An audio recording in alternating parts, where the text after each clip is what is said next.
Ang client natin ngayon, Tungkol na pala yan. hirap na sa paglakad. Nanay, Marami nang dito ka na dati, napuntahan. Nay. Malaki Dito ang ka na gastos. dati.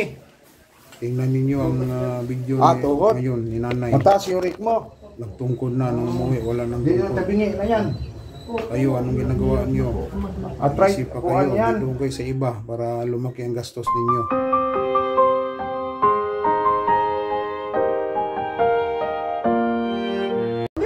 Oh, kay kung kuhaan yun, niluluko-luko ka niya, no? Business, ano man din. Mayaman Vlogger yun. sila. Ha? Mga vlog. Ano nilagyan mo ganyan? Opo. Binigay niya rin sa akin ito yung Wala, umat. silbi yan eh. Kaya nga. Para yan sa mga bago yun. Yung anak mo yun. Opo, kaisa-isa. Malaki. Opo. Nakita ko lahat kasi yung ano niya. Sabi ko doon na lang ako ano. Kasi nakapagpa-therapy na ako. 3 beses na rin. Wala rin. Oo ka nang mahal pa niya maningil. Opo. Mahal ang mga doktor maningil na eh. Pero higpit-higpitan. Karatihin ba?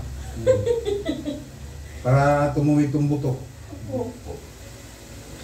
Kaya nga natawa sila sa akin. Kung ano daw ganda ng binti ko noon, siya ngayong bakongkong na. Huwag na kayo mangin. Tanda na. Paking ang tawag sa'yo?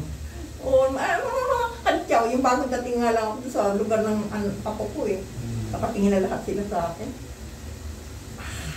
Sakit? Medyo. Pero hindi ka man high blood, di ba? Pag mingon po ako nasaktan, Ah. ay blood na po. Nakainom na ako ng gamot kanina. Dami ko ng gamot. Nireseta sa akin dun, doktor dun Di sa mo ang tigas.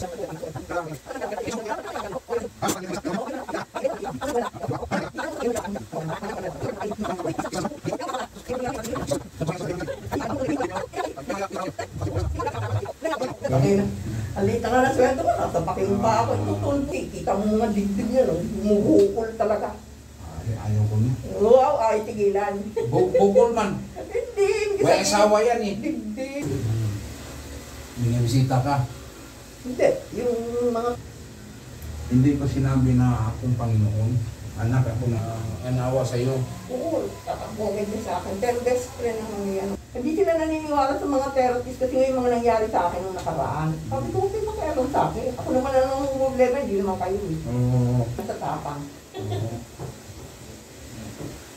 Binda. Lang yan. Ito sa bahay. Alam na alam mo. Eh, ganyan yung sa amo ko eh. Saudi, inverter lahat eh. Okay, tayo ka. Inilot ka sa likod eh. Meow. Dislocate. Hindi siya dislocate. Pagising ko, masakit na yung... Pagising ko po, masakit yung muscle. Tapos nakapag-workout pa ako ng 3 days. Gamit ko pa yung 10 pounds na dati. Nating lang mo, nakalimutan mo tungkol mo. Thank you. Oh. Hindi po... AAGO. Ang client natin, no? Higa din tayo, ha?